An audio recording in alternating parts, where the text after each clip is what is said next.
तो मुख्य चुनाव आयुक्त राजीव कुमार को आप सुन रहे थे। 1 और 5 तारीख जब वोटिंग होगी गुजरात में और 8 तारीख को ही वहां पर मतगणना होगा। यानी बड़ी खबर इस वक्त की यही है कि दिसंबर के पहले सप्ताह में ही 1 और 5 दिसंबर को वोटिंग होगी गुजरात में और 8 को वहां पर हिमाचल प्रदेश के साथ ही काउंटिंग होगा।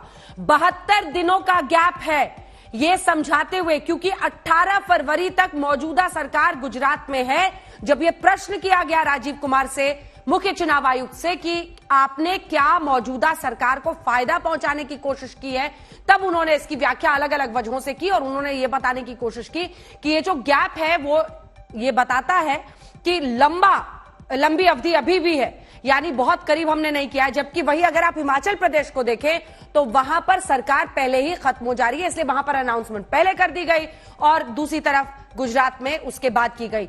बड़ी खबर इस वक्त की आपको बता रहे हैं, 1 और 5 तारीख को वोटिंग होगी। हिमांशु मिश्रा हमारे सहयोगी हमारे साथ इस वक्त जुड़ रहे हैं। हिमांशु, आपके पास शाहनवाज हुसैन दिखाई दे रहे हैं, बात कीजिए उनसे। आरोप एक तरफ, लेकिन 1 और 5 तारीख जब वोटिंग होगी अब गुजरात में। जी, हमारे साथ बातचीत करने के लिए अंजना शाहनवाज हुसैन। शाहनवाज जी, अब तो ये कह सकते हैं कि गुजरात को लेकर जो कयास लगाए जा रहे थे वो अब साफ हो गया है कि 1 दिसंबर को और 5 दिसंबर को जो है वोटिंग होगी और काउंटिंग जो है वो हिमाचल और गुजरात की एक साथ 8 तारीख को होगी। हाँ, ये तो गुजरात के अंदर आज चुनाव का ऐलान हुआ है और ये हम लोगों के लिए बहुत अच्छी बात है, क्योंकि हम इस बार रिकॉर्ड सीट जीतने वाले। गुजरात में जितना काम हुआ है, डेवलपमेंट हुआ है, गुजरात की जनता जिस तरह प्रधानमंत्री नरेंद्र मोदी जी से प्यार करती है, जिस तरह गुजरात में को तरक्की के रास्ते पे ले गए, लोग दुनिया से देखने आते हैं कि गुजरात में कैसी तरक्की हुई। तो गुजरात का इस बार का जो चुनाव है वो हमारे काम पे मोहर है। रिकॉर्ड सीटें हम लोग जीतने वाले, भारी बहुमत से जीतने वाले, इसमें कोई शक की गुंजाइश नहीं। लगभग 2 दशक के बाद त्रिकोणीय चुनाव जो है वो देखने को मिल रहा है। आम आदमी पार्टी भी वहां पर अपना दमखम लगा रही है और वो ये कह रही है कि मेन अपोनेंट पार्टी जिसका भारतीय जनता पार्टी के साथ सीधा मुकाबला वो आम आदमी पार्टी है, कांग्रेस नहीं है। जबकि प्रधानमंत्री कह रहे हैं कि कांग्रेस जो है गुपचुप तरीके से काम कर रही है, घर घर जाके काम कर रही है। देखिए, आम आदमी पार्टी का बयान ले लें 2014 से ही, वो जब काशी में चुनाव लड़ने गए थे तब भी बड़ा दमखम बता रहे थे। वो गोवा में चुनाव लड़ने गए तो बहुत दमखम बता रहे थे। वो उत्तराखंड में चुनाव लड़ने गए तो मुख्यमंत्री का ऐलान ही कर दिया और ऐसी बातें करते हैं जैसे लगता है उनकी सरकार बन रही। वो झूठ को भी प्रामाणिकता से बोलते हैं, कुछ भी उनके कहने से कुछ होने वाला नहीं। उत्तराखंड और गोवा में अगर उन्होंने चुनाव लड़ा तो उसका फायदा तो आपको मिल गया ना। उत्तराखंड में तो ये होता था कि घड़ी के पेंडुलम की तरह एक बार आपकी सरकार बनती थी, एक बार कांग्रेस की बनती थी। गोवा में फायदा आपको हो गया, उत्तराखंड में फायदा आपको हो गया। दोनों जगह हमारे काम की वजह से फायदा हुआ और जैसा गोवा में और उत्तराखंड में जो उनका हश्र हुआ था वही हश्र गुजरात में भी आम आदमी पार्टी का होगा। दिल्ली की जनता त्रस्त है उनसे, दिल्ली का ध्यान बांटने के लिए वो पॉलिटिकल टूरिज्म पे चले जाते हैं, क्योंकि दिल्ली में इतना प्रदूषण है, उसके लिए जवाब देना होगा। जमुना जी की सफाई नहीं हुई, छठ के वक्त में जवाब देना पड़ता।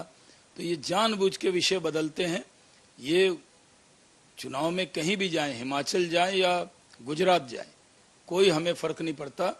और कांग्रेस पार्टी भी जिस तरह का ट्वीट कर रही है उससे साफ जाहिर है कि कांग्रेस ने तो हार स्वीकार कर ली है। तो कह रहे हैं स्वायत्त संस्था है, तंज कस दिया उन्होंने इलेक्शन कमीशन को लेकर। ऐसी संस्था है जिस पर उन्होंने तंज नहीं किया। देश के प्रधानमंत्री पे हमला, देश की विदेश नीति पे हमला, सेना पे हमला, इलेक्शन कमीशन पे हमला।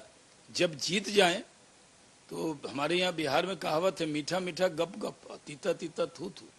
जब छत्तीसगढ़ और राजस्थान में जीत गए तो बहुत अच्छा इलेक्शन कमीशन, लेकिन जब इलेक्शन कमीशन अच्छे से काम करे, निष्पक्ष है, दुनिया में क्रेडिबिलिटी है, लेकिन जानबूझकर इलेक्शन कमीशन को बदनाम करो। अब ये जिम्मेदारी, पहले कांग्रेस में हार की जिम्मेदारी राहुल जी ले लेते थे, यानी जनता तो दे ही देती थी उनके कंधों पर। अब कोई जिम्मेदारी लेने वाला भी नहीं रहा, तो चलो इलेक्शन कमीशन पर जिम्मेदारी दे दो। इसलिए जिस तरह का कांग्रेस ने आज ट्वीट किया है उससे साफ जाहिर है कि कांग्रेस ने गुजरात में हार स्वीकार कर ली है और बीजेपी की जीत तय मान ली। कितनी सीटें आप देखते हैं, क्योंकि पिछली बार तो आप जो है नर्वस 90s पे शिकार हो गए थे, 99 पे आप सैकड़ा भी पार नहीं कर पाए थे, शतक लगा नहीं था आपका और वो आपका सबसे खराब प्रदर्शन रहा। देखा जाए तो इस बार कितनी सीटें?